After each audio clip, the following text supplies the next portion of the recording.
Hey guys what's up, this is C Piyush Goyal. स्वागत है आप सभी का हमारे एमसीक्यू प्रैक्टिस सेशन में, जहां मैं आप लोगों को आपकी एमसीक्यूज की प्रैक्टिस करवा रहा हूं, and that two of case study based MCQs. First part में मैंने 1 to 9 केस सिनेरियोज जो हैं वो सॉल्व करवा दिए थे। आज की वीडियो में हम ऑनवर्ड्स जो केस सिनेरियोज हैं वो डिस्कस करेंगे। So what you guys are waiting for, let's begin. So यार केस सिनेरियो नंबर 10 करने जा रहे हैं। ये देखते हैं जो हमारी अप्रोच है कि सर हम पहले क्या करेंगे, एमसीक्यूज को रीड करेंगे, उसके बाद हम केस को रीड करेंगे, और ये अप्रोच हम फॉलो करेंगे। आइए देखते हैं क्वेश्चन है क्या। Question number 1, value of supply made to Dhanush enterprises assuming the interest on delayed payment to be exclusive of GST is okay. भाई सीधी भाषा हमने क्या निकालना है, was value of supply. Dhanush enterprises को भाई जो हमने सामान बेचा है उसकी क्या वैल्यू होगी वो निकालना है हमने। Assuming the interest on delayed payment is to be exclusive of GST, यानी कि भाई जो इंटरेस्ट कोई डिले पेमेंट होगी, क्वेश्चन में देखते हैं केस पढ़ के कि कोई डिले पेमेंट हुई होगी, उसके ऊपर ऑब्वियसली तुम लोगों को पता है इंटरेस्ट लगेगा, ठीक है। एंड वो इंटरेस्ट क्या होता है, वैल्यू ऑफ सप्लाई का पार्ट बनता है। तो इंटरेस्ट में ये कह रहे हैं कि जो इंटरेस्ट की अमाउंट होगी उसमें जीएसटी की जो अमाउंट है वो इंक्लूडेड नहीं है। आइए देखते हैं क्या है ये धनुष और interest. Sarabhai and Sarabhai Associates, a partnership firm registered under GST, is engaged in various types of business activities. ठीक है जी, साराभाई करके कोई पार्टनरशिप फर्म है, अपने बिजनेस एक्टिविटीज में एंगेज है। Great. It has provided the details of following activities undertaken by it in the current financial year. ठीक है, देखते हैं यार। First point, it supplied taxable goods to Dhanush enterprises valuing ₹8 lakh in the month of April with a credit period of 1 month for payment. Okay. Thereafter, interest rate at 12% per annum is chargeable on the consideration. ठीक है. The payment is received from Dhanush Enterprises after the lapse is of 2 months from the date of supply. Okay. तो ये हमारे सारा भाई ने 8 lakh rupees की supply की है, किसको सर, धनुष एंटरप्राइजेस को। एंड 1 महीने का क्या है, क्रेडिट पीरियड है, 30 डेज का वो क्रेडिट पीरियड अलाउ करते हैं। बट जो है हमारा धनुष भाई वो क्या कर रहा है, उसने 2 महीने बाद पेमेंट की।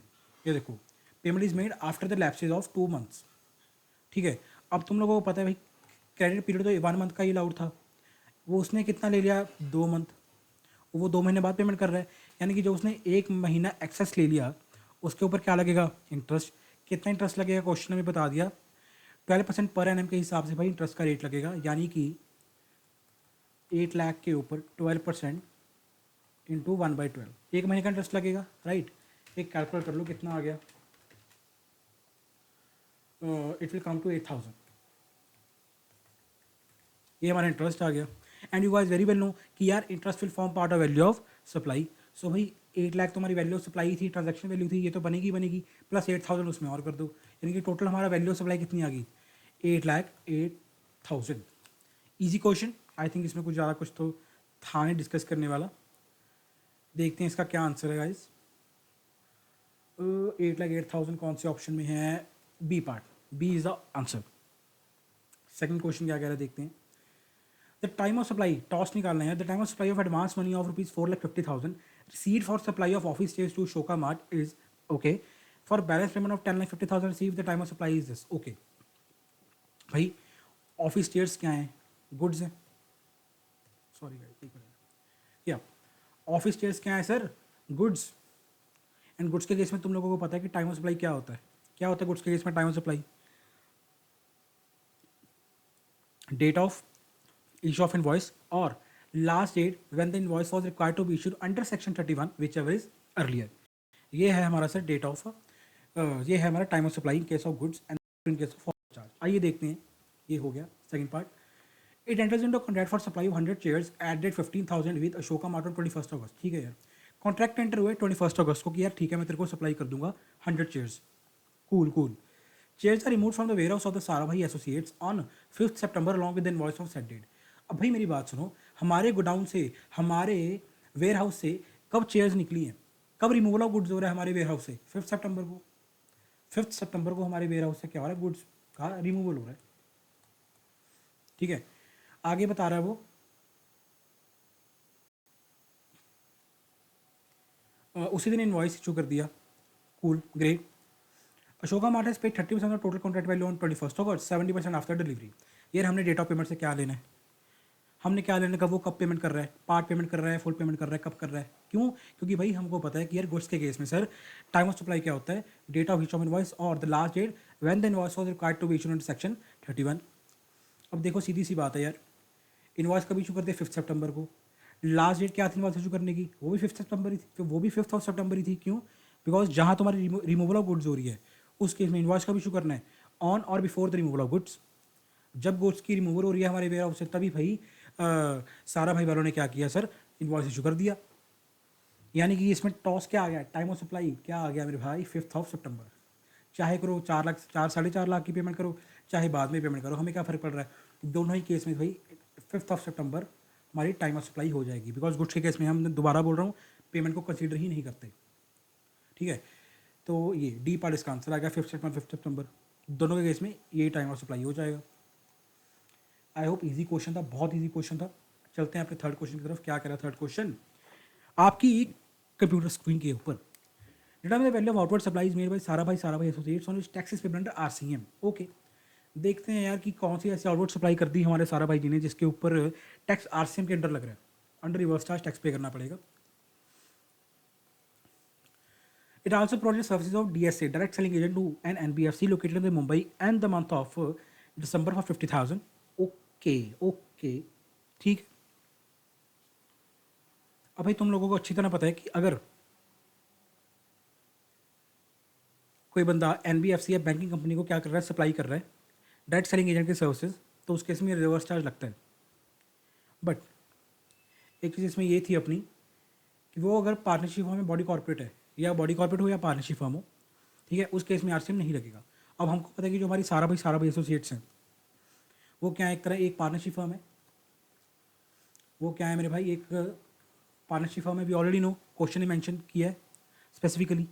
तो क्या इस केस में आरसीएम लगेगा? आंसर इज नहीं, नहीं लगेगा सर। क्यों लगेगा आरसीएम? सो यानी कि आउटवर्ड सप्लाई की कौन सी ऐसी अमाउंट क्या आ जाएगी, जीरो आ जाएगी, नहीं लानी चाहिए। ओके, यहाँ पे नील इन्होंने ऑप्शन दिया ही नहीं हुआ कि और सप्लाई भी है क्या। नहीं, ऐसा कोई और सप्लाई तो नहीं है क्वेश्चन में जिसमें, अच्छा ये स्पॉन्सरशिप वाली सप्लाई भी आगे, ठीक है। फिफ्थ पार्ट हमने नहीं पढ़ा। ये देखो, इट ऑर्गेनाइज बिजनेस एग्जीबिशन, यहाँ पे तो नीला आ जाएगा बिकॉज ये तो आरसीएम में कवर ही नहीं होगा as it is a partnership firm. Next देखते हैं। It organize a business exhibition the month of December for which it received sponsorship fees for ₹3 lakh from Dhara limited. Okay sir, sponsorship services यहाँ पे provide की गई हैं, ठीक है। अब तुम लोगों को अच्छी तरह पता है यार, स्पॉन्सरशिप सर्विस कोई भी पर्सन सप्लाई करे, एनी पर्सन। सप्लायर कौन हो सकता है sir? Any person. But if the recipient is a body corporate और अ पार्टनरशिप फर्म, अगर रेसिडेंट बॉडी कॉर्पोरेट है या पार्टनरशिप फर्म है तो भाई उस केस में स्पॉन्सरशिप के केस में आरसीएम में ही टैक्स पे होगा, फॉरवर्ड चार्ज में नहीं होगा, ठीक है। अब तुमको दिख रहा है कि यहाँ पे जो रेसिपेंट है धारा लिमिटेड, वो क्या है? Limited sir, company, corporate form, corporate form, body corporate. तो यानी कि इस केस में यार धारा लिमिटेड क्या करेगी? टैक्स पे करेगी अंडर रिवर्स चार्ज। यानी कि यही हमारी एक आउटवर्ड सप्लाई होगी जिसमें टैक्स रिवर्स चार्ज में लग रहा है। Answer is 3 lakh. 3 लाख क्या होगा इसका आंसर होगा? देखते हैं कौन सी ऑप्शन है 3 लाख वाली। ये डी पार्ट इसका आंसर है, खत्म। नेक्स्ट क्वेश्चन देखते हैं। Free gifts of value 50,000 provided by Sarabhai associates to each of its employees. और सिंपल सी मेरी बात है यार, एम्प्लॉयज़ को गिफ्ट प्रोवाइड कर रहे हैं 50,000 के, ठीक है। अब तुम लोगों को अच्छी तरह पता है कि यार अगर हम एम्प्लॉय को अपने गिफ्ट दे रहे हैं उसके ऊपर जीएसटी लगेगा। फ्री ऑफ कॉस्ट दे रहे हैं तो वो सप्लाई है, it is a part of, it is supply, ठीक है। बट एक कैप था 50,000 तक का, क्योंकि अगर हम जो गिफ्ट दे रहे हैं एम्प्लॉयज़ को अपने वो अप टू 50,000 है इन अ फाइनेंशियल ईयर। याद आया कुछ? शेड्यूल 1, ठीक है। अगर वैल्यू ऑफ गिफ्ट्स क्या है जो हम अपने एम्प्लॉय को दे रहे हैं, it is up to 50,000 in a financial year, तो उस केस में यार वो अपने उसके ऊपर जीएसटी नहीं लगेगा। आई होप तुमको याद आ रहा होगा, उसको हम सप्लाई नहीं मानेंगे, ठीक। तो बस ठीक है, फिर देखो कौन सा है ये। Supply of gift less than only, supply of gifts of only less than 50,000 in value are not treated as supply. नहीं, supply of gifts of only less than 50,000 in value are not treated as supply. नहीं, गलत बात है। 50,000 less than 50,000 नहीं, अगर 50,000 की gifts भी हो अप टू 50,000 सप्लाई नहीं माना जाता, ठीक है। और supply of gifts provided by employer to employ of value of any value treated as supply, गलत बात है। 50,000 की कैप है, ये भी नहीं लगेगा, ये भी नहीं लगेगा। सी पार्ट देखते हैं, the supply as gifts of only more than 50,000 in value are not rated supply. हमें क्या कर रहा है, गलत है, ये भी गलत है। इनफैक्ट 50,000 से ऊपर जो वैल्यू के गिफ्ट होंगे वो तो सप्लाई मानते हैं हम लोग। यहाँ की डी ऑप्शन हमारा करेक्ट आंसर हो जाएगा, पढ़ने की भी जरूरत नहीं है यार, एलिमिनेशन मेथड है, D option will be the correct answer. I hope clear हो गया ये क्वेश्चन भी। चलते हैं लास्ट क्वेश्चन की तरफ, हमारा फिफ्थ क्वेश्चन। सारा भाई एसोसिएट से eligible to claim ITC of dash in the month of December. ठीक है यार, देखते हैं कौन सी ऐसी इनवर्ट सप्लाई ली है इन्होंने जिसका इनको आईटीसी मिल जाएगा इन द मंथ ऑफ दिसंबर। और ये गिफ्ट वाला हो गया, ठीक है, ये भी हो गया, ये भी होगा। लास्ट पॉइंट देखते हैं, it avails service of Dhruv travel agency for organising free vacation for its top performing employees. ठीक है यार, ध्रुव ट्रैवल वालों से ये वेकेशन ऑर्गेनाइज करवा रहे हैं अपने एम्प्लॉयज़ के लिए इन द मंथ ऑफ दिसंबर। क्या बात है भाई, एम्प्लॉयज़ काम करके थक चुके हैं, अपने एम्प्लॉयज़ को चिल करवाने के लिए यार ये उनके लिए वेकेशन ऑर्गेनाइज करवा रहे हैं। बहुत अच्छी कंपनी है, really good culture.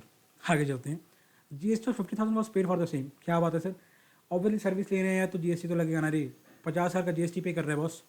In the same month it also paid GST of 20,000 on membership of Rudraksh fitness centre for CEO. अब भाई मेरी बात सुनो, इस केस में दोनों का ही आईटीसी क्या है, ब्लॉक्ड है, नहीं मिलेगा। क्यों नहीं मिलेगा, सेक्शन 17 सब section 5 travel benefits extended to employees on vacation, वो भी ब्लॉक्ड है। उसके ऊपर जितना आईटीसी तुम जीएसटी है पे करके आ रहे हो उसका आईटीसी नहीं मिलेगा तुम्हें, 17 सब सेक्शन 5 कहता है। एंड अगर तुम मेंबरशिप लेते हो किसी फिटनेस क्लब की, हेल्थ क्लब की मेंबरशिप लेते हो, ठीक है, वो भी क्या है भाई मेरे, इन एलिजिबल है उसका क्रेडिट भी। तो इस केस में यार 17 सब सेक्शन 5 तुम्हें याद आ गया होगा, आई थिंक दोनों वहीं पर पॉइंट्स कवर होते हैं। तो सर आईटीसी ये जीरो नील इसका आंसर हो जाएगा। आई होप क्लियर होगा होगा तुम्हें, ये क्वेश्चन भी इजी क्वेश्चन था। सो आंसर क्या है, बी डी, ये तो ठीक है, बी डी, ये हमारा आंसर आया था डी ऑप्शन 3,20,000 वाला।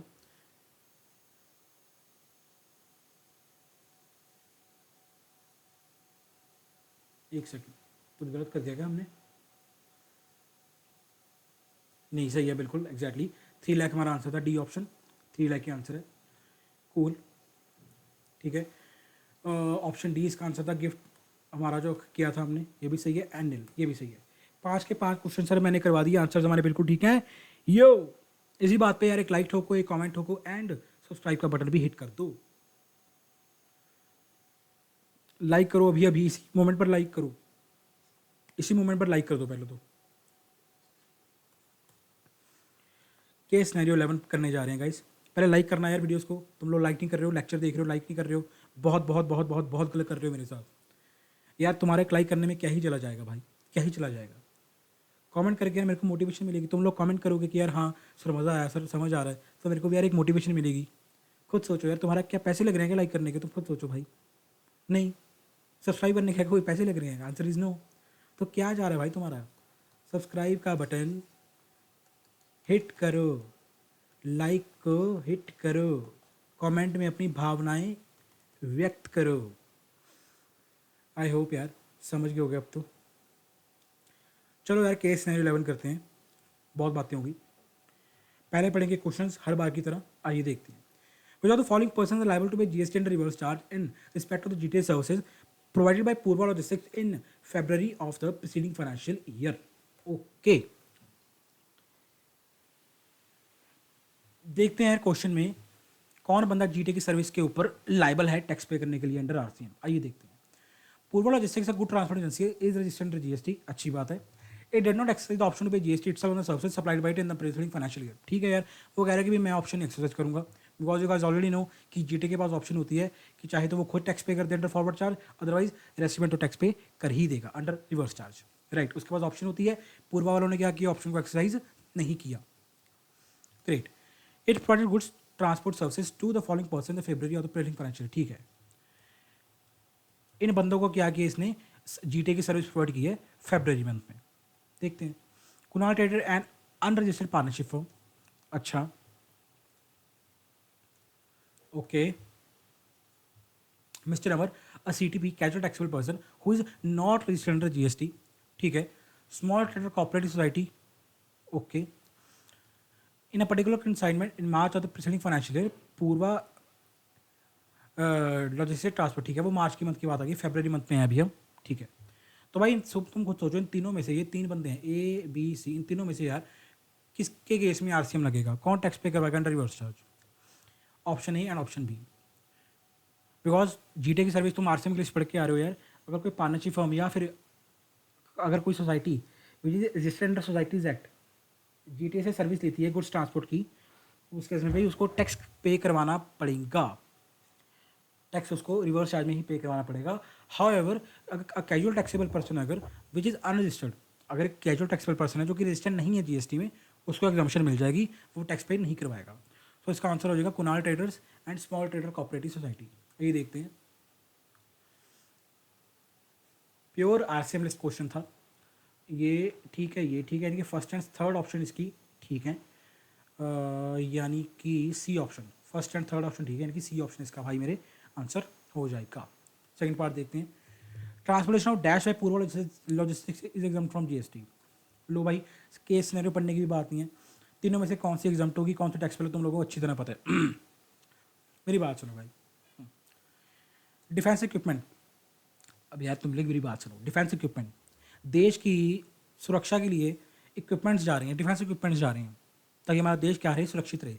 भाई देश की सुरक्षा का सवाल है और तुम जीएसटी के सवाल पूछ रहे हो, तो भाई इसके ऊपर जीएसटी नहीं लगेगा, डिस्कवर्ड इन द एग्जाम्पशन, ठीक है, तो इसके ऊपर तो जीएसटी नहीं लगेगा। आते रेलवे इक्विपमेंट्स पे, रेलवे इक्विपमेंट्स के ऊपर जीएसटी लग जाएगा सर, ऐसा कोई एग्जाम्पशन इसके ऊपर नहीं है, it will not be exam from GST. Question पूछता है कि एग्जाम कौन सी होगी, अच्छा ठीक है, यानी कि एक तो डिफेंस इक्विपमेंट एग्जाम होगा, बिल्कुल सही, रेलवे इक्विपमेंट के ऊपर जीएसटी लगेगा तो एग्जाम नहीं होगा। ऑर्गेनिक मैन्योर, ऑर्गेनिक मैन्योर जब मैंने देखा तो मेरे दिमाग में एक ही वर्ड आया, एग्रीकल्चर, भाई इसके ऊपर भी क्या लगेगा, जीएसटी नहीं लगेगा, ये भी एग्जाम्प्ट है। तो यानी कि सर हमारा आंसर क्या हो गया, first and third, first and third part हमारा क्या आ गया, आंसर आ गया, first and third, C part इसका आंसर है। आई होप क्लियर हो गया होगा ये भी। Third question, what will the time of supply inspector of services provided by Purva to Bama steels private limited. TOS निकालना है यार, जो पूर्वा ने सप्लाई किया किसको, बामा को। आइए देखते हैं क्या सप्लाई है, कब सप्लाई की है, पढ़ते हैं details. Purva logistics exercise the option to itself pay GST on services supplied by it at 12% from April in the current financial year. अच्छा, वो कह रही है यार मैं खुद ही टैक्स पे किया करूंगी आज के बाद, कूल।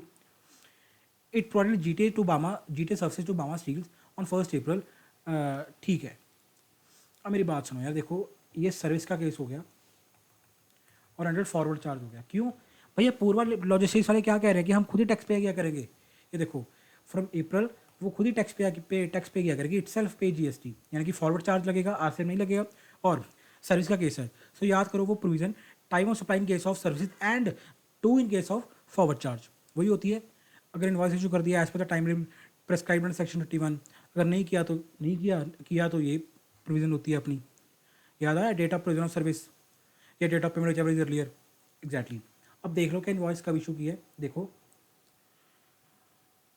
अब सर्विस जो है हमने कब सप्लाई की है पूर्वा ने बामा को, 1 अप्रैल को, यानी कि भाई इसके अब इनवॉइस कब तक इशू हो जाना चाहिए था, within 30 days from the date of issue of invoice by the supplier,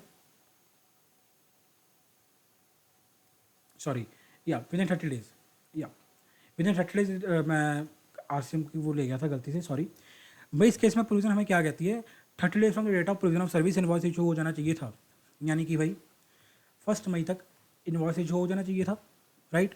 invoice issue कब हुआ है, 5 मई को, यानी कि invoice is not issued under, invoice is not issued as per the time limit prescribed under section 31। तो इस case में TOS क्या होगा हमारा, date of provision of service और date of payment whichever is earlier. Payment की है 6 मई को, इनवॉइस प्रोविजन ऑफ सर्विस कब थी, 1 अप्रैल को, विच एवर इज अर्लियर 1 अप्रैल, यानी कि टॉस का हो जाएगा sir 1 April. I hope it was an easy question, clear है ये भी। CCD, क्या बात है, CCD एग्जाम के बाद जाना, डेफिनेटली जाना CCD। आई होप क्लियर है गाइस तुम लोगों को, इजी क्वेश्चन था CCD, क्या बात है यार, CCD की याद आ गई। एग्जाम्स के बाद तुम भी जाना, डेफिनेटली जाना, मैं भी जाऊंगा तुम्हारे एग्जाम्स के बाद। केस सिनेरियो 12 करने जा रहे हैं, I hope you guys are enjoying, बहुत मज़ा आ रहा है, समझ आ रहा है तो most important thing, right. Case scenario 12 पे चलते हैं, ज़्यादा बातचीत नहीं करेंगे, एग्जाम्स है तुम्हारे, ठीक। क्वेश्चन पढ़ेंगे एज यूजुअल। सबसे पहले तो compute the taxable value of supply of canteen service provided by miss Chanchala. Okay, question में मिस चंचला होंगी, देखते हैं यार कि क्या टैक्सेबल वैल्यू ऑफ सप्लाई होगी जो कैंटीन की सर्विस प्रोवाइड की है उन्होंने। और ये देखते हैं। Miss Chanchula, doctor by profession, is the registered person under GST as a monthly return filer, having inpatient facility in her hospital, wherein room charges are capped at 3,000 per day। क्या बात है? तो भाई मिस चंचला हैं, जो स्वभाव से चंचल हैं नहीं ये तो हमें नहीं पता, पर पेशे से ये डॉक्टर हैं। By profession she is a doctor, इतना हमें पता है। एंड इनकी अपनी इन पेशेंट फैसिलिटी है अपने हॉस्पिटल में, जिसमें रूम का चार्जेस मात्र 3,000 पर डे है। आगे बढ़ते हैं। हमने तो भाई टैक्सेबल वैल्यू ऑफ सप्लाई निकालनी है, तो देखते हैं उस एंगल से क्वेश्चन को पढ़ते हैं कि कौन सी इन्होंने आउटवर्ड सप्लाईज दी हैं।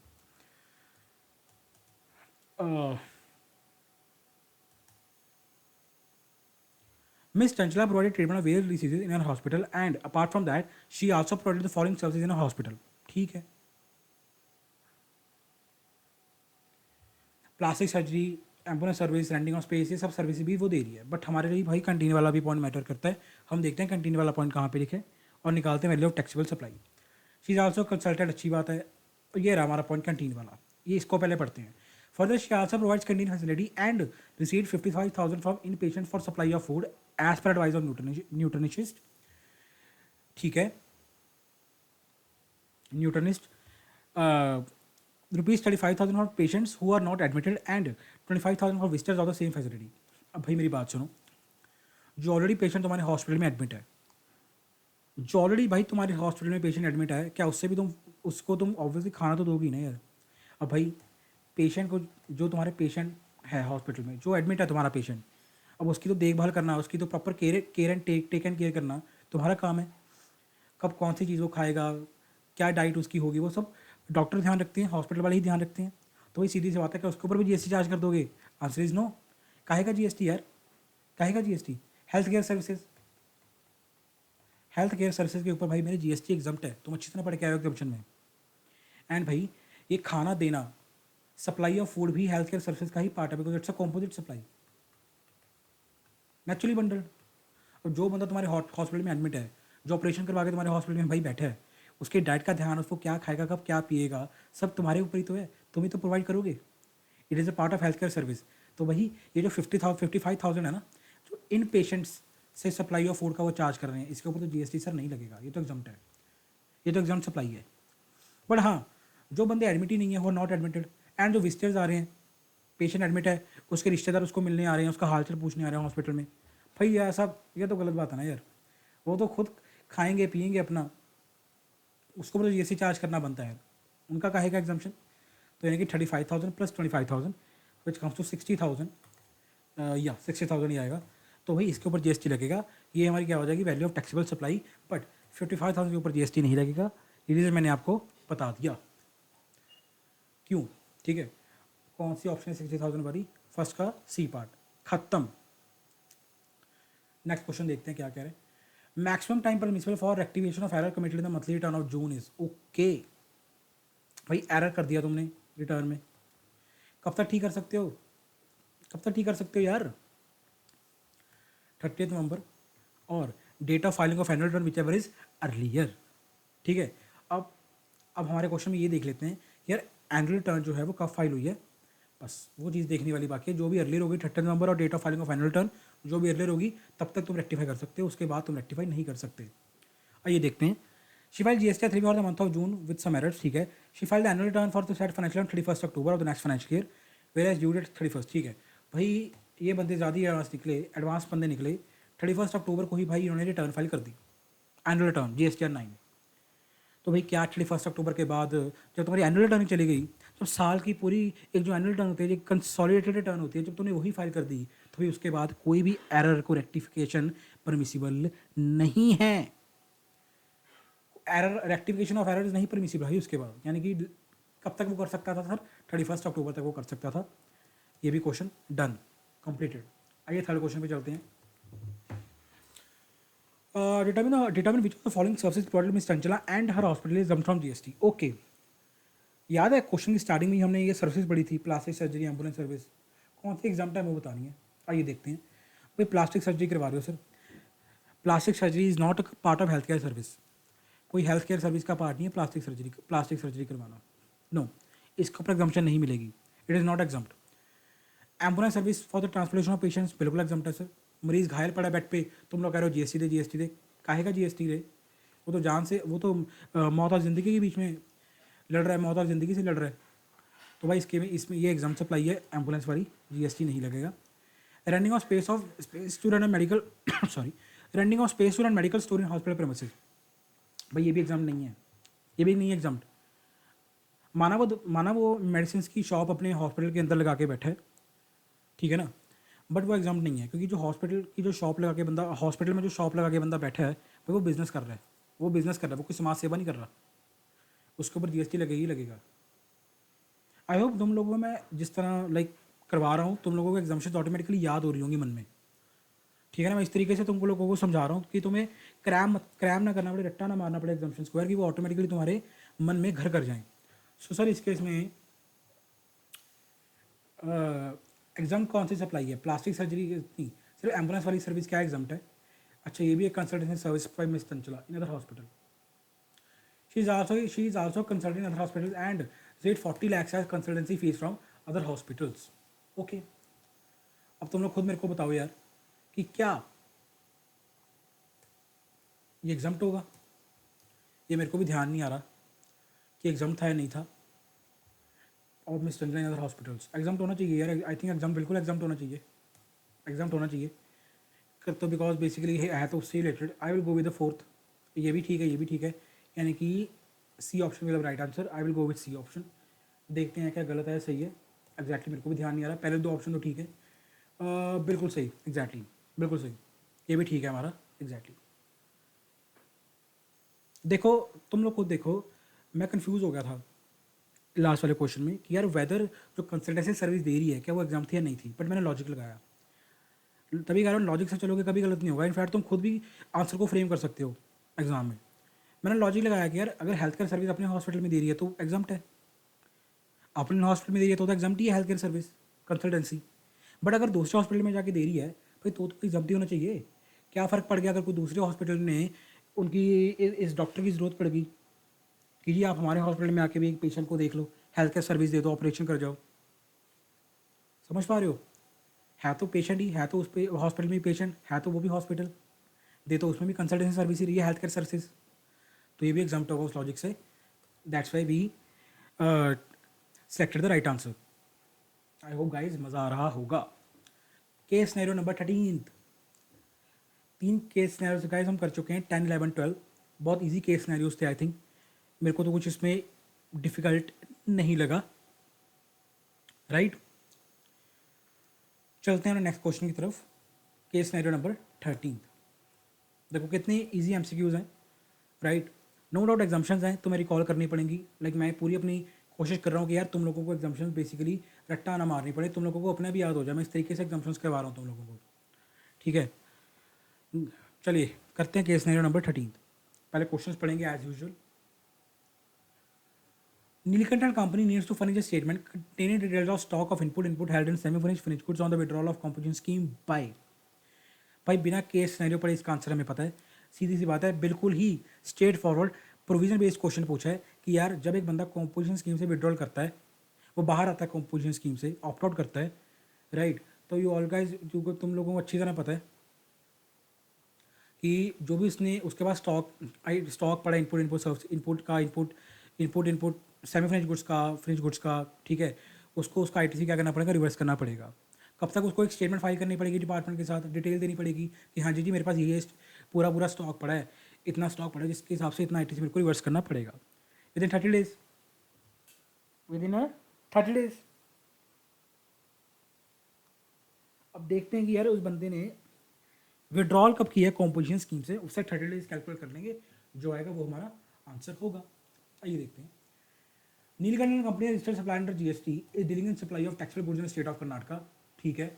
The firm adopted for composition scheme from April month of the last financial year, ठीक है।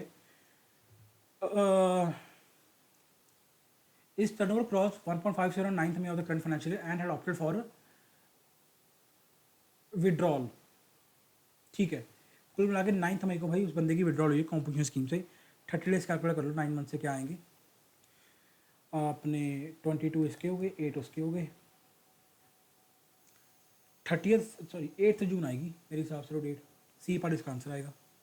ठीक है, 30 days from the date of withdrawal of the composition scheme. Easy question. Next question क्या है, in respect of the good sent on sale और return basis Neelkanth company shall issue the invoice by. अब भाई तुम लोगों को अच्छी तरह पता है कि यार सेल रिटर्न बेसिस पे अगर कोई गुड्स जाते हैं उस केस में क्या होता है टाइम ऑफ सप्लाई। जब तो सामने वाले बंदे ने एक्सेप्ट कर ली गुड्स, जब उसने खुद ही कह दिया कंफर्म करते कि हाँ जी जी मैं सप्लाई मानता हूँ या गुड्स मैं रख रहा हूँ, वो डेट या 6 months which ever is earlier, which ever is earlier. समझ पा रहे हो, जब तो उस बंदे ने सामने वाले बंदे ने कह दिया कि हाँ जी ठीक है जी गुड्स मैंने चेक कर लिए, गुड्स मेरे को ओके लगे, मैं रख रहा हूँ, क्या तो उस दिन सप्लाई हो जाएगी जिस दिन वो बंदे ने कन्फर्मेशन दी थी, टाइम ऑफ सप्लाई राइज होगा, या फिर 6 months which ever is earlier, दोनों में से। ठीक है, अब देखते हैं भाई क्वेश्चन में क्या सीन हो रहा है, आइए देखते हैं। So Neelkanth company remove goods on 10 June for delivery to Chandra and company on sale और रिटर्न बेसिस। ठीक है, तो भाई 10 जून को सेल रिटर्न बेसिस पे गुड्स हमने दिए। Cool. Chandra and company accepted the goods by its confirmation on dated 15 December. क्या बात है, क्या बात है भाई, चंद्रा एंड कंपनी ने 15 दिसंबर को क्या किया, कंफर्मेशन दी कि यार हाँ मेरे को गुड्स ठीक लगे। अब 6 महीने कब कंप्लीट हो गए सर, 10 दिसंबर को 6 महीने कंप्लीट ऑलरेडी हो चुके। बट वो बंदा इतना बेशरम था, चंद्रायन कंपनी इतना ही हद से ज़्यादा बेशरम था कि 6 महीने भी लगा दिए उसने, कन्फर्मेशन नहीं दी। उस पागल इंसान ने 6 महीने बाद कन्फर्मेशन दिए 15 दिसंबर को कि यार हाँ गुड्स ठीक है। तो भाई जीएसटी वाले डिपार्टमेंट वाले इतने दिन नहीं रुकेंगे। डिपार्टमेंट कह रहा है मैंने तेरे को इतने पहले 6 महीने दे दिए यार, 6 months sir, more than enough time. ठीक है, अगर इसमें हम क्या करेंगे, तूने लेट एक्सेप्ट कन्फर्मेशन दिया, हमें कोई फर्क नहीं पड़ता, 6 मंथ्स एक्सपायर जब हो गए तभी भाई टाइम ऑफ सप्लाई राइज हो जाएगा। यानी कि सर 10 जून से 6 मंथ्स कैलकुलेट करो, 10 दिसंबर हमारी डेट आती है, 10 दिसंबर हमारी क्या हो जाएगी, टाइम ऑफ सप्लाई। सो इस केस में यार 10 दिसंबर तुम्हारा क्या है, supply. C option is the answer. चलिए करते हैं थर्ड क्वेश्चन की तरफ। Determine the amount of eligible input tax credit that can be paid by Neelkanth Company for the month of August. August. August. August. सो यार अगस्त के month के लिए क्या आईटीसी है, अमाउंट आईटीसी या अमाउंट डिटरमिन करनी है, कितना आईटीसी प्रोवाइड कर सकते हैं। आइए देखते हैं, देखते हैं मेरे भाई कि कौन सी इनवर्ट सप्लाईज हैं अगस्त के मंथ की। Accordingly we will calculate the eligible ITC. The firm has paid GST on various items during the month of August. ठीक है जी, तो GST paid import services intended to use for personal purposes. भाई मेरे ये तो नहीं मिलेगा, क्यों, पर्सनल पर्पस सीधा ब्लॉक्ड है। Next point, GST paid on purchase of motor vehicle for business use being a two-wheeler having engine capacity of 25 cc 9000। अब भाऊ बच्चे क्या करेंगे, मोटर व्हीकल देखा, ठीक है, क्या कर देंगे, ब्लॉक कर देंगे, किसी लिए भी नहीं मिलेगा। भाई मेरे पहले ध्यान से क्वेश्चन को पढ़ ले, ये क्या हो गया,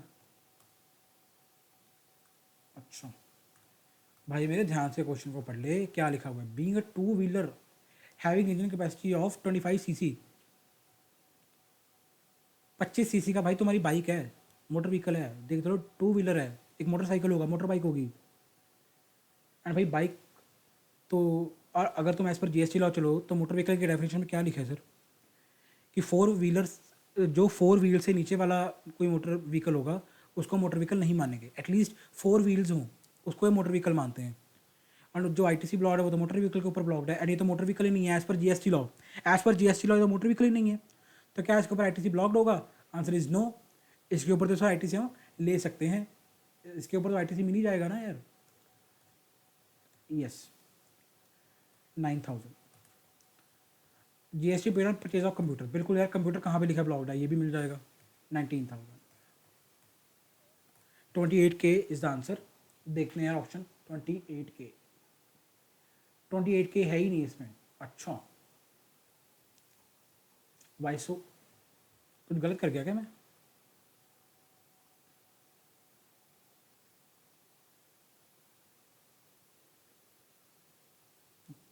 गलत कर गया क्या यार मैं।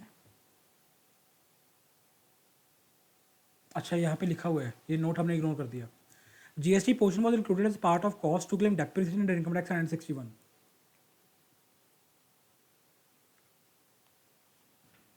अच्छा तो भाई देखो, जो कंप्यूटर की बात कर रहे हैं तो कंप्यूटर के नीचे एक लाइन लिखी हुई है, एक नोट लिखा हुआ है कि यार अब ये बेसिकली एक जनरल नोट है। देखो अब यहाँ पे, एक सेकंड रुको, नील ऑप्शन भी है हमारे पास। अब देखो यार गाइस, तुम खुद देखो यार, यहाँ पे इन्हें इसने 3 पॉइंटर्स के बाद एक नोट ऐड कर दिया कि जीएसटी पोर्शन के ऊपर हमने डेप्रिसिएशन क्लेम की है अंडर इनकम टैक्स एक्ट। अब इसको, एक मिनट, 9000 है क्या? या इसका आंसर नील होगा। इसका आंसर क्या होगा? नील होगा। इसका आंसर होगा नील। क्यों नील होगा ये मैं बताता हूँ, क्यों नील होगा मैं बताता हूँ, कोई कन्फ्यूजन नहीं होगी।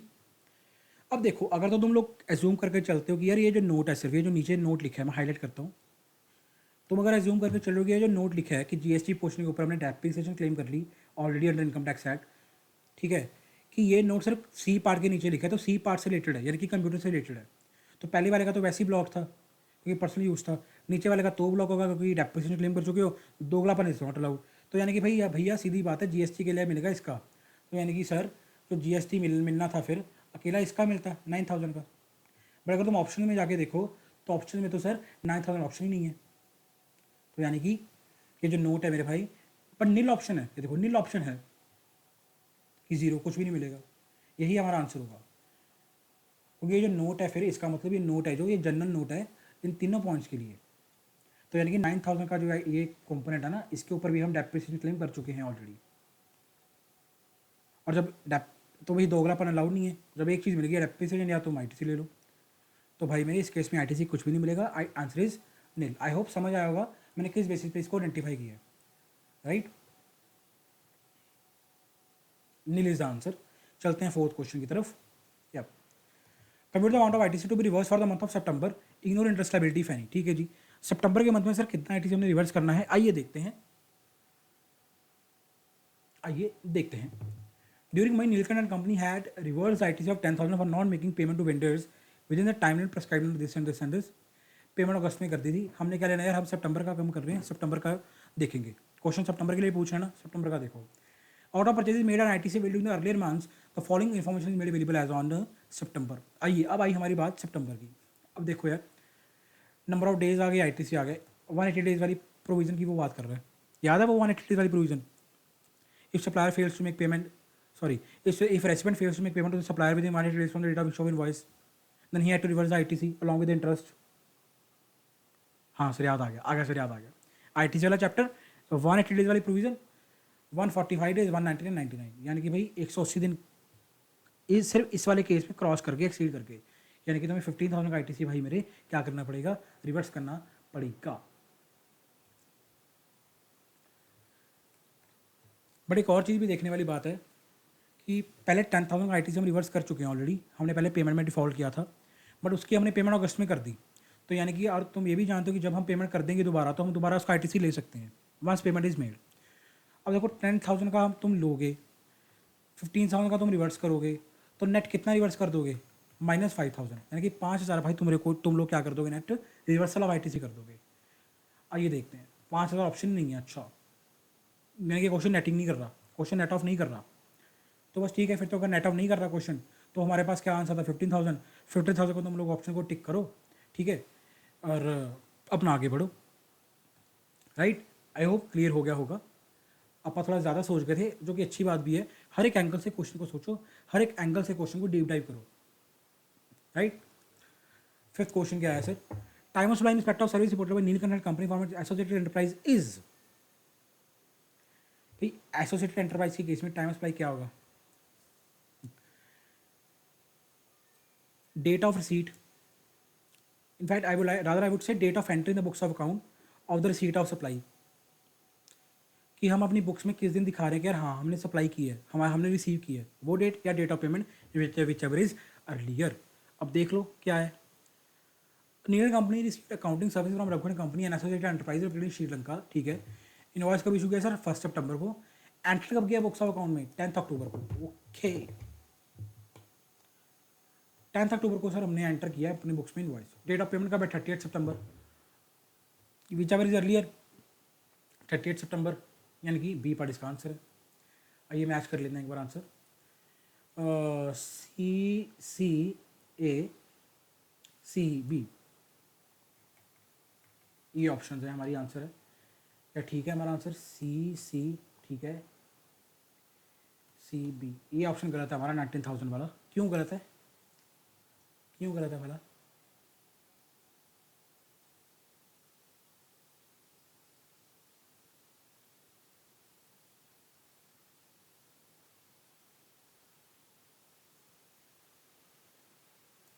एक मिनट, क्वेश्चन ने पूछा क्या था हमसे? Determine the amount of eligible input tax credit that can be available in year for the month of August. ठीक है, बिल्कुल।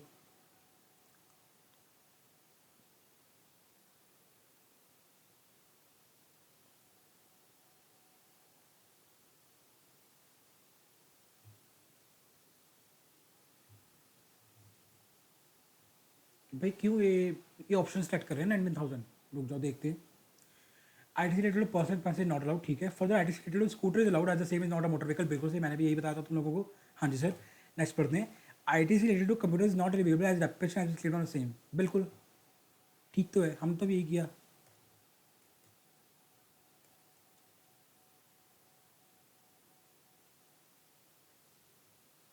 अच्छा, ओके ओके ओके।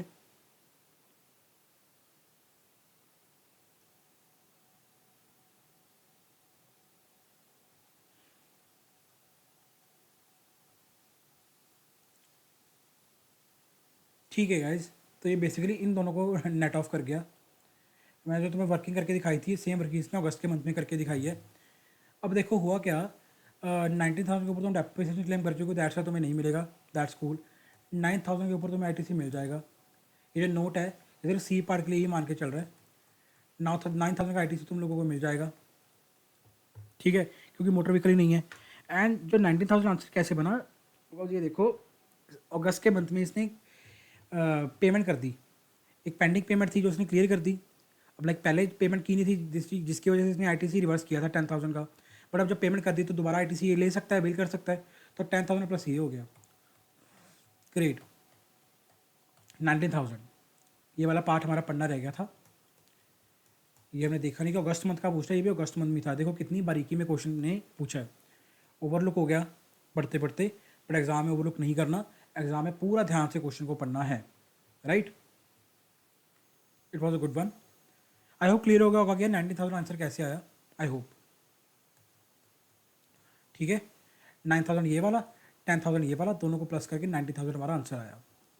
कंप्यूटर के ऊपर ITC क्यों नहीं ले रहे? बिकॉज ये नोट देखो कंप्यूटर वाला कि डेप्रिसिएशन उसके ऊपर ऑलरेडी क्लेम कर चुके हैं, जिसकी वजह से भाई GST का ITC नहीं मिलेगा, क्योंकि एक ही चीज़ मिलती है, दोगलापन इज नॉट अलाउड, राइट। जी सर, समझ आ गया। चलते हैं नेक्स्ट क्वेश्चन की तरफ। Case scenario 14। यो यो पहले क्वेश्चंस पढ़ेंगे हम as usual.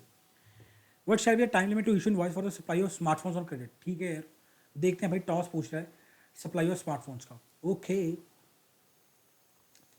XYZ electronic private limited is trading electronic goods manufacturing company in Delhi, ठीक है जी। The company produces a wide range of products including smartphones, laptops and home appliances. Okay, the sales of the company mainly through its distributor on the following credit terms. ठीक है यार, हमारा question smartphone के बारे में बात कर रहा है।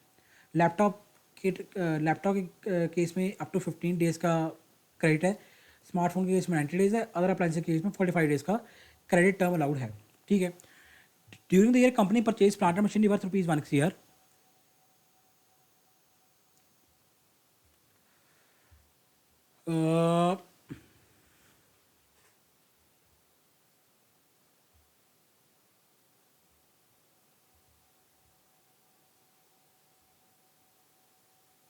अब देखो यहाँ पे क्वेश्चन है, तुम्हें बेसिकली डेट नहीं बताई। पहली बात तो तुम ये देखो कि स्मार्टफोन्स क्या हैं, गुड्स हैं, अंडर फॉरवर्ड चार्ज हैं। तो time of supply in case of goods in that to case of forward charge क्या होता है? Date of issue of invoice और the last date to issue the invoice as per the limit prescribed under section 31 whichever is earlier, यही हमारा time of supply होता है। अब section 31 क्या कहता है? Invoice should be issued on और before the removal of goods, कि जब स्मार्टफोन्स तुम्हारी फैक्ट्री से, तुम्हारी दुकान से, तुम्हारे गोडाउन से, तुम्हारे शोरूम से, तुम्हारे वेयर हाउस से डिस्पैच हो गए, उसी मोमेंट पर तुम क्या कर दो, इन्वॉइस इशू कर दो, बिकॉज टाइम ऑफ सप्लाई आ जाएगा, राइट। तो अब जाहिर सी बात है, इसने कोई डेट तो मेंशन नहीं की कि कब इन्वॉइस। देखो अगर तुम ऊपर ऊपर से एक एक बर्ड आई व्यू भी लो पूरे क्वेश्चन का, तो कहीं नहीं लिखा कि इस दिन को इस दिन इन्वॉइस इशू की है। यानी कि जनरल क्वेश्चन है, जनरल प्रोविजन पूछ रहा है। तो भाई जाहिर सी बात है, गुड्स तुम्हें इन्वॉइस इशू करना पड़ेगा eight the time of removal of goods, बात ही खत्म होगी। ये देखते हैं कौन सा ऑप्शन ठीक है। Invoice shall be issued on और before 31st day on date of, गलत। इन्वॉइस शैल बी बिफोर और the time of removal of smartphone और टू डिस्ट्रीब्यूटर, बिल्कुल सही। B option is answer. जब गुड्स तुम्हारी फैक्ट्री से बाहर जा रहे हैं, रिमूवल हो रही है गुड्स की, तभी भाई तुम लोग क्या करते हो, इन्वॉइस इशू कर दोगे। फर्स्ट क्वेश्चन इजी क्वेश्चन था। सेकंड क्वेश्चन पे चलते हैं, आइए। In relation to the plant and machinery purchase by the company, select the correct alternative for the following. Okay भाई, PM plant and machinery purchase किया company ने, पहले ऊपर सिनेरियो को पढ़ते हैं, उसके बाद क्वेश्चन पे आएंगे, right. This one, during the year company purchase plant and machinery worth ₹1 CR exclusive of GST, ठीक है। GST rate for such plant and machinery is 18%, okay. The input tax credit for such PM is not blocked under any provision of the GST law, ठीक है। जाहिर सी बात है यार, ITC block नहीं है। 1 CR की मशीनरी है which is exclusive of GST, यानी कि 1 CR के ऊपर 18% कितना आ जाएगा, 18 लाख। 18 लाख आई भाई कंपनी ले सकती है, क्यों? क्वेश्चन ने साफ साफ लिख दिया कि ब्लॉक भी नहीं है कहीं पे। क्या ऑप्शन देखो, देखते हैं। ITC of 18 lakh can be claimed at value of asset on which depreciation can be claimed. एक minute, ITC of 18 lakh can be claimed and value of asset on which depreciation can be claimed, गलत।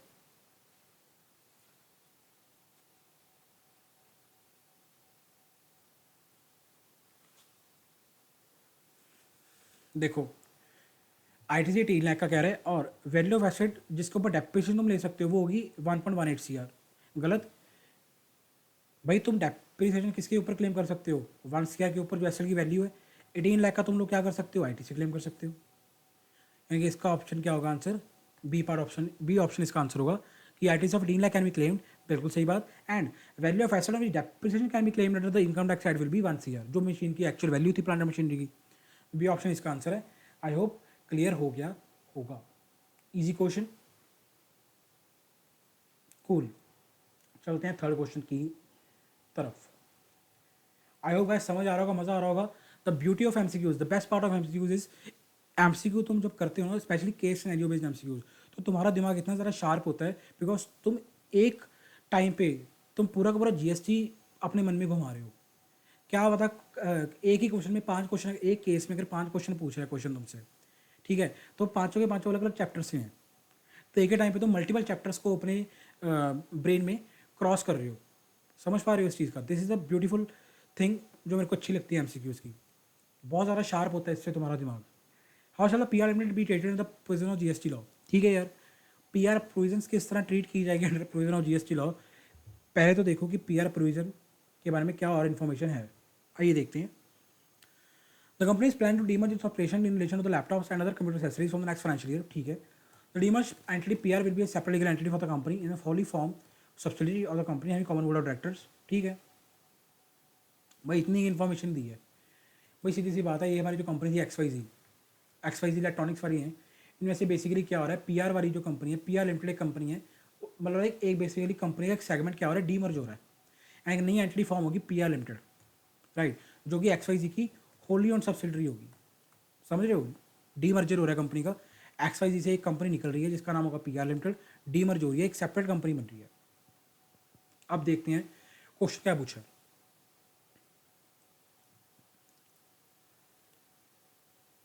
ओह, the PR limited shall be treated as related party of the X Y Z electronics, बिल्कुल सही भाई। 100% related party होगी, क्यों sir? 100% subsidiary है, 100% stake है x Y जी का PR में, होली ऑन सब्सिडरी है जी, ठीक है। रिलेटेड पार्टीज तो हैं। पहला ऑप्शन ठीक लग रहा है, पहला ऑप्शन ही ठीक होगा बिकॉज और तो कोई है नहीं। आगे पढ़ लेते हैं वैसे ही। The PR limited shall be treated distinct entity. अब क्यों डिस्टिंक्ट एंटिटी मानेंगे यार? क्यों तुम डिस्टिंक्ट एंटिटीज को मानोगे? डिस्टिंक्ट एंटिटी मतलब डिस्टिंक्ट पर्सन। डिस्टिंक्ट पर्सन के केस में मैंने तुम्हें क्या बताया था? पैन एक, जीएसटीएन एक। ये तुमको लोगों को मैंने एक फंडा बताया था, पैन एक, जीएसटीएन एक। अब भाई जो कंपनी ही अलग बन गई तो उसका तो पैन नंबर भी अलग होगा, तो काहे का डिस्टिंक्ट पर्सन रे? गलत। अलग कंपनी, अलग पैन नंबर, अलग जीएसटी नंबर, बात ही खत्म हो गई। ये गलत है। The P R limited shall B additional place, क्यों एडिशनल प्लेस ट्रीट करेगी यार? रॉन्ग। सोल एजेंट, ये भी गलत है। कहाँ लिखे एजेंट है? फर्स्ट ऑप्शन ठीक होगा कि वो रिलेटेड पार्टीज मानी जाएंगे। क्यों? 100% स्टेक है। रीज़न मैंने आपको बता दिया कि 100% स्टेक है XYZ का पीआर में, बिकॉज वो होली ओन सब्सिडरी है। ए पर इज द करेक्ट आंसर। आइए देखते हैं fourth question. The period of detention of books of account related to period prior to demerger under GST laws. अब तुम लोगों को अच्छी तरह पता है, पढ़ के आए हो अकाउंट्स एंड रिकॉर्ड्स वाला चैप्टर। अगर नहीं पढ़ा तो कोई बात नहीं, एक बार पढ़ लेना। 72 months from the date due date of furnishing of value return for the relevant financial year. D पर इसका आंसर होगा। क्यों भाई? बुक्स को अगर डी मर्जर हो रहा है तो उस केस में बुक्स ऑफ अकाउंट कब तक रिटर्न करोगे? 72 months from due date of furnishing annual return for the relevant financial year. ये आंसर है। बिल्कुल ही प्रोविजन बेस्ड क्वेश्चन था, कुछ खास नहीं था। फिफ्थ क्वेश्चन क्या कह रहा है देखते हैं। The validity of GST registration the state of Rajasthan is. Okay, अब इसके बारे में क्वेश्चन केस ने जो पढ़ना पड़ेगा राजस्थान के बारे रिगार्डिंग क्या इन्फॉर्मेशन है, आइए देखते हैं।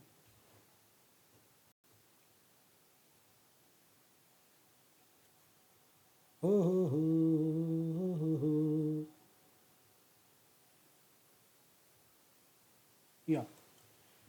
The company also participates in domestic and international level trade fairs to showcase its products and sell through those events. ठीक है, फालतू की पकाई मार रहा है, आगे चलते हैं। The Electronic Association of Rajasthan is organizing a trade fair in Jaipur. The company is keen to participate in the same. Okay.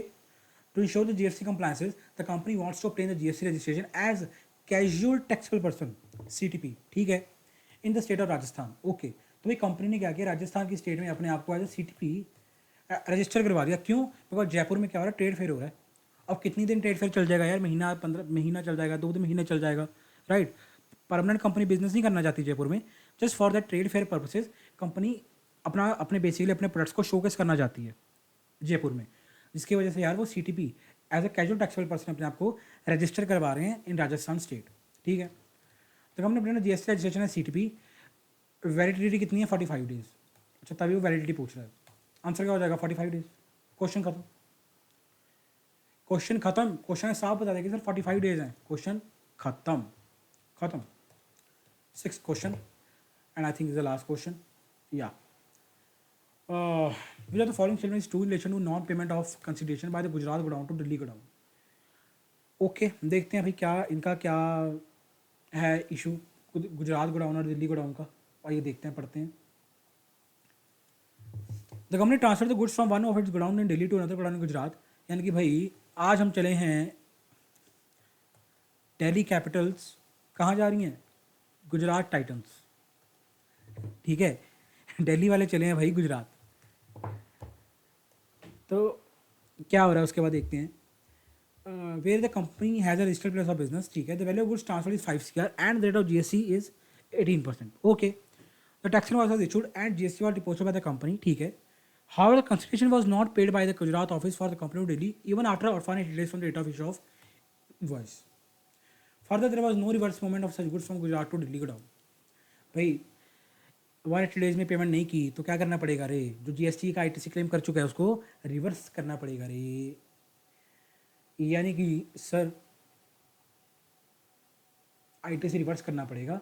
The Gujarat godown shall reverse ITC rate on the goods from Delhi and also got to pay interest computed from the date of issue to the date of reversal of ITC. Goods from Delhi no longer shall be payable.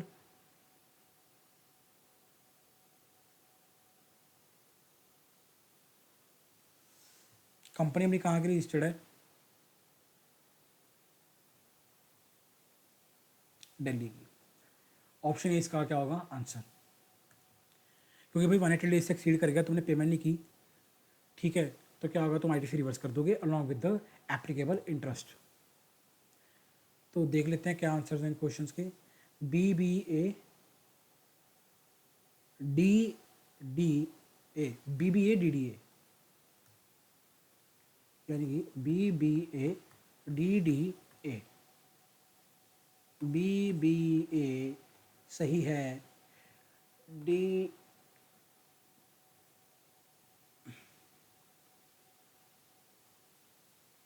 एक second, ये तो 45 days ही था हमारा भी। अच्छा, यही है यहाँ पे, ए है, ये भी ठीक है हमारा, 45 डेज ही कहा था। सी ये गलत होगा लास्ट वाला। क्यों गलत होगा ये देखते हैं। Because of distinct person having same pan the restriction of 180 days of the payment is not applicable. अच्छा, सोचा था मैंने भी, बट रुको एक सेकंड रुको।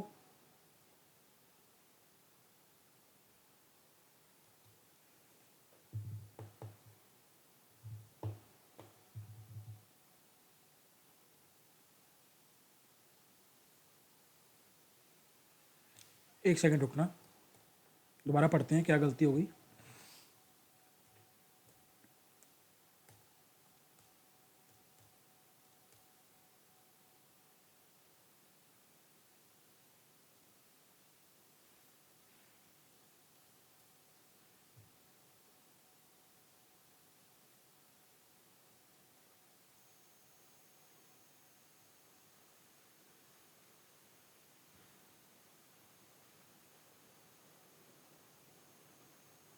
अच्छा ठीक है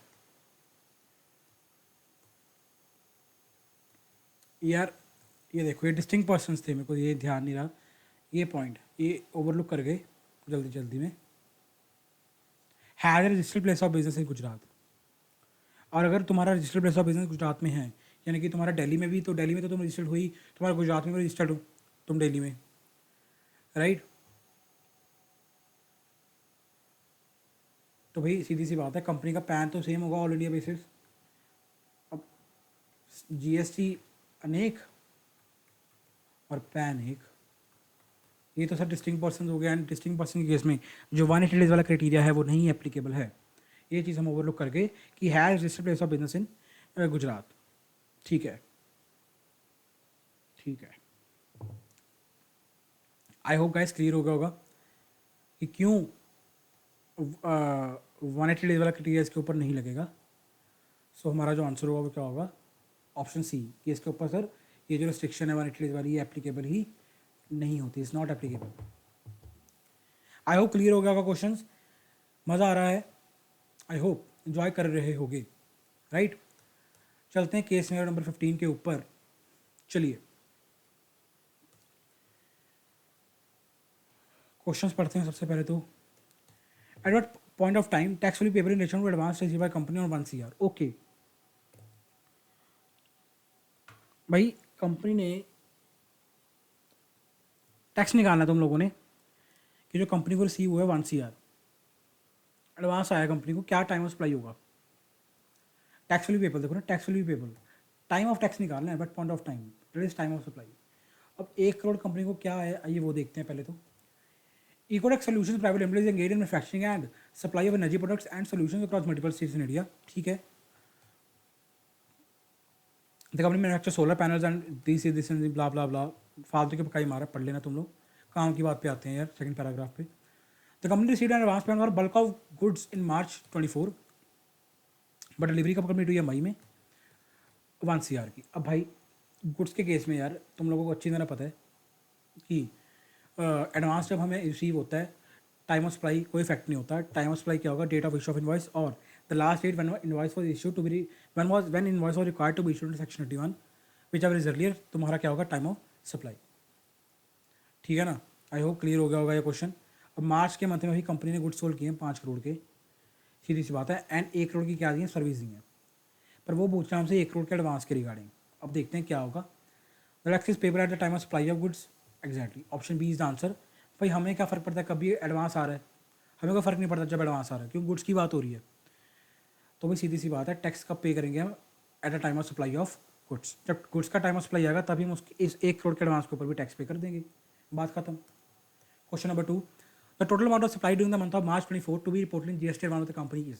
फिर मार्च के महीने में GST एडवान में कंपनी कितनी बेसिकली आउटवर्ड सप्लाई को रिपोर्ट करेगी, आइए देखते हैं। अब हुआ क्या है, देखो मार्च के मंथ पहले तो वो देखो, during the month of March the company sold goods for 5 CR and services amounted to 1 CR, यानी कि 5 करोड़ तो गुड्स सेल कर दी कंपनी ने, सर्विसेज कितने, 1 करोड़ की प्रोवाइड कर दी, ठीक है ठीक है, इनके 6 CR अब तक तो हो गया। आइए देखते हैं कुछ और तो नहीं दिया हुआ क्वेश्चन ने। The goods worth ₹1 CR sold and multiple invoices were returned by customer due to defective quantity in the month of March. अच्छा भाई, जो हमने ये 5 करोड़ के गुड्स बेचे उसमें से 1 करोड़ के गुड्स क्या निकले, डिफेक्टिव निकले, दैट इज सेल्स रिटर्न होगी सर, सेल रिटर्न हो गई, इसको कर दोगे माइनस। तो जो originally sold by the company in January 24, अच्छा गुड्स बेचे जनवरी में थे, उसमें से जो गुड्स बेचे जनवरी कंपनी ने उनमें से 1 CR की क्या होगी, रिटर्न हो गई, ठीक है। The company issued credit note against the return goods in March 24, ठीक है। तो भाई सीधी सी बात है, 6 CR तक की सेल थी, 1 CR का क्रेडिट नोट इशू कर दिया, नेट कितने रह गए, 5 CR। आंसर खत्म, आंसर खत्म। ऑप्शन बी था हमारा, क्या हो जाएगा, आंसर हो जाएगा, ठीक है ना, बिकॉज जो नेट है वही तुम रिपोर्ट करोगे R1 में, GST R1 में। आई होप ये क्वेश्चन भी क्लियर होगा। क्वेश्चन नंबर 3 पे चलते हैं यार। Which are the following option is correct in relation to return goods of value 1 CR। ठीक है, जो गुड्स रिटर्न हुए हैं 1 CR के, लाइक हमने अभी क्वेश्चन में जस्ट रिसेंटली पढ़ा कि यार जनवरी में जो गुड्स बेचे थे वो डिफेक्टिव निकले, उसमें से कंपनी ने क्या किया, 1 CR के गुड्स क्या कर दिए, रिटर्न कर दिए हमारी वाली कंपनी को। अब देखते हैं ऑप्शन क्या कह रहा है। Company has an option to issue single credit note against multiple invoices. Company has to mandatorily issue separate credit note. Company can not issue credit note. Company can only issue commercial credit note and GST can not be made. भाई पहला option answer correct है, ए part. सीधी सी बात है यार, एक single credit note क्या कर सकते हैं, कंपनी इशू कर सकती है। ये तुम लोग पढ़ के आए होगे अपने चैप्टर में, पढ़ा कि नहीं पढ़ा? अब याद आ रहे होंगे थ्योरी वाले चैप्टर, जो लास्ट में चैप्टर्स आते हैं अपने accounts and records, tax and voice वाले चैप्टर्स। अब याद आ रहे होंगे बिकॉज ये वो चैप्टर्स हम छोड़ के चले जाते हैं अक्सर, बट उनकी रेलेवेंस MCQs में पता लगती है, राइट। फोर्थ क्वेश्चन क्या कह रहा है, in case of return goods, एक second, in case return goods are sold by the company to customers other than related parties, the value of supply of such goods under GST shall be. ये question पूछ रहा है, return goods अच्छा यार मेरी बात सुनो, तुम्हारे पास गुड्स वापस आ गए, रिटर्न गुड्स तुम्हारे गोडाउन में पड़े हैं, तुमने उनमें जो भी उनमें डिफेक्टिव चीज़ें थी, जो भी उनमें फॉल्ट थे वो ठीक कर दिए। अब तुम दोबारा उन गुड्स को कस्टमर को सेल कर रहे हो, तो उसके अंदर वैल्यू ऑफ सप्लाई क्या होगी, ट्रांजैक्शन वैल्यू। तुम्हारे पास गुड्स तुमने पहले ओरिजिनली सेल किए, गुड्स में कुछ खराबी थी, डिफेक्ट थे, तुम्हारे पास गुड्स वापस आ गए, तुमने जो डिफेक्ट थे उनको ठीक करवा दिया, रेक्टिफाई करवा दिया, गुड्स बिल्कुल सही हो चुके हैं। तुम अब उन गुड्स को दोबारा क्या कर रहे हो, सेल कर रहे हो किसी और बंदे को, ठीक है। अब क्या वैल्यू ऑफ सप्लाई होगी, ऑब्वियसली यार जो ट्रांजैक्शन वैल्यू होगी, ट्रांजैक्शन वैल्यू होगी सप्लाई की, जो तुम चार्ज करोगे यानी कि price, right. Equivalent to original value of supply गलत, equivalent to original value of supply plus cost incurred गलत, 110% गलत कहाँ लिखा है, transaction value answer is right. जितना चार्ज करेंगे सर उतना वैल्यू ऑफ सप्लाई हो जाएगी, transaction value. Fifth question, which of the following option is correct in relation to invoice of 1 lakh issued by the customer for the expenses related to return goods। अच्छा, अब भाई देखते हैं कि कौन सा इन्वॉइस है 1 लाख रुपए का, आइए देखते हैं, पहले इसके बारे में पढ़ना पड़ेगा कुछ।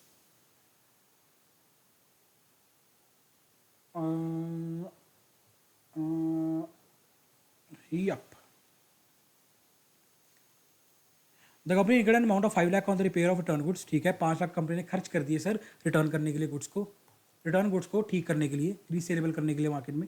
Okay, for the customer who return the goods issued invoice to Gujarat unit of the company of 1 lakh of the expenses related to return of goods. ठीक है भाई, भाई जिस बंदे ने गुड्स को रिटर्न किया है उसका अब अपने गोडाउन तक पहुंचाने के लिए भाई खर्चा होगा 1 लाख रुपए का। अब उसके रिगार्डिंग कंपनी हमसे क्वेश्चन पूछ रहा है, ठीक है।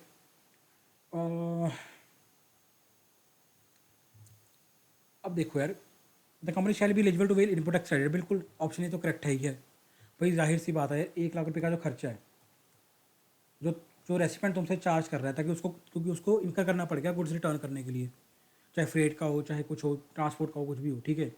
भाई तुम्हारा क्या गलती है उसमें, बिजनेस का खर्चा, बिजनेस का एक्सपेंस अगर हो तुम उसके ऊपर ITC ले सकते हो। आंसर सर यस, बिल्कुल ले सकते हैं।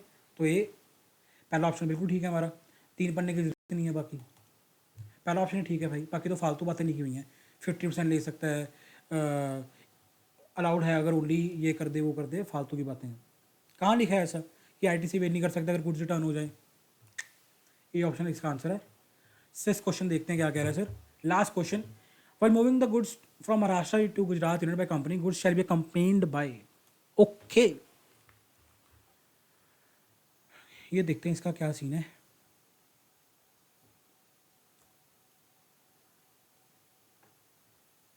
Further, the customer who returned the goods issued an invoice to Gujarat unit of the company 1 lakh for the expense related to return of goods। ठीक है, the goods were initially sold from Gujarat unit of the company, but the same were returned to Maharashtra unit of the company and subsequently moved by the company from Maharashtra to Gujarat unit। ठीक है, ठीक है भाई, यानी कि goods जो बंदे जो हमारे कस्टमर रिटर्न किए हैं वो किसको कर दिए, महाराष्ट्र यूनिट को कर दिए, महाराष्ट्र यूनिट को गुड्स रिटर्न कर दिए। एंड महाराष्ट्र यूनिट हम क्या कर रही है, हमारी हमें गुजरात में गुड्स भेज रही है, यानी कि हमारी महाराष्ट्र यूनिट से सर गुजरात गुजरात जो है वो गुड्स ट्रांसफ़र हो रहे हैं, ठीक है।